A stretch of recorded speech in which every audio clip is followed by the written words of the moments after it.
사랑하는 형제자매 여러분, 오늘 우리가 함께 나눌 말씀은 우리 교회의 가장 중요한 정체성에 대한 것입니다.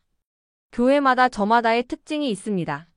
어떤 교회는 전도를 중심으로, 어떤 교회는 영적 체험을 강조하며 또 어떤 교회는 친교와 공동체 형성에 집중합니다. 하지만 우리가 붙들어야 할 가장 중요한 것은 무엇입니까? 바로 하나님의 말씀입니다. 우리는 성경을 가르치는 교회입니다. 성경에서 메시지를 뽑아내어 설교하는 것이 아니라 성경 자체를 온전히 가르치는 교회입니다. 많은 교회가 성경을 사용하여 특정 주제를 정하고 그것을 중심으로 설교합니다. 그러나 우리는 성경 전체를 강해하며 한 절, 한 장씩 하나님의 말씀을 그대로 가르칩니다. 우리가 이렇게 하는 이유는 단순합니다. 모든 성경은 하나님의 감동으로 기록된 것이며 교훈과 책망과 바르게 함과 의로 교육하기에 유익하기 때문입니다. 성경을 온전히 가르칠 때 우리는 인간적인 편견을 배제하고 하나님의 뜻을 왜곡 없이 전달할 수 있습니다. 토픽을 정하고 설교하면 우리가 좋아하는 주제만 반복적으로 다룰 위험이 있습니다.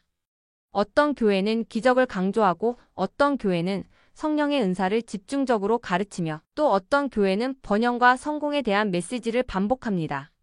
하지만 이런 방식은 균형 잡힌 신앙을 키우지 못합니다. 성경을 처음부터 끝까지 강해하면 우리는 우리의 취향과 감정을 뛰어넘어 하나님의 온전한 계획을 배우게 됩니다. 또한 성경을 한 권씩 차례로 가르치면 우리는 성경을 더 깊이 이해하게 됩니다. 많은 성도들이 성경을 부분적으로만 알고 있습니다. 어떤 구절은 알고 있지만 그 구절이 전체 성경에서 어떤 의미를 가지는지는 모르는 경우가 많습니다. 하지만 성경을 체계적으로 공부하면 하나님의 구속 역사와 예수 그리스도를 통한 구원의 계획이 어떻게 이루어지는지를 깨닫게 됩니다. 하나님의 말씀을 깊이 배우고 묵상하는 것은 신앙의 성장을 가져옵니다. 말씀을 통해 우리는 견고해지고 흔들리지 않으며 세상의 거짓된 가르침에 쉽게 넘어가지 않습니다.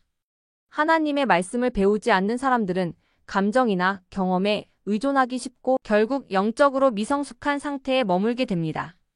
하지만 말씀 위에 서 있는 사람은 강합니다. 어떤 풍랑이 와도 넘어지지 않습니다. 오늘날 많은 교회가 사람들을 끌어들이기 위해 예배를 엔터테인먼트처럼 만들고 메시지를 쉽게 듣기 좋은 이야기로 포장합니다. 하지만 교회의 힘은 그런 기법에서 나오는 것이 아닙니다. 교회의 힘은 오직 하나님의 말씀에서 나옵니다. 우리가 말씀을 충실히 가르칠 때 사람들은 감동적인 이야기나 화려한 프로그램이 아니라 진리 자체에 끌려오게 됩니다. 우리는 어떤 교회가 되기를 원합니까? 하나님의 말씀 위에 굳게 서는 교회.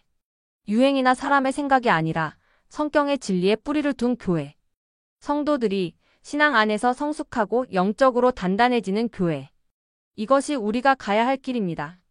성경이 우리의 기준이 되게 하고 말씀 안에서 성장하는 성도들이 되기를 바랍니다. 하나님께서 우리를 그 길로 인도하시기를 기도합니다. 아멘.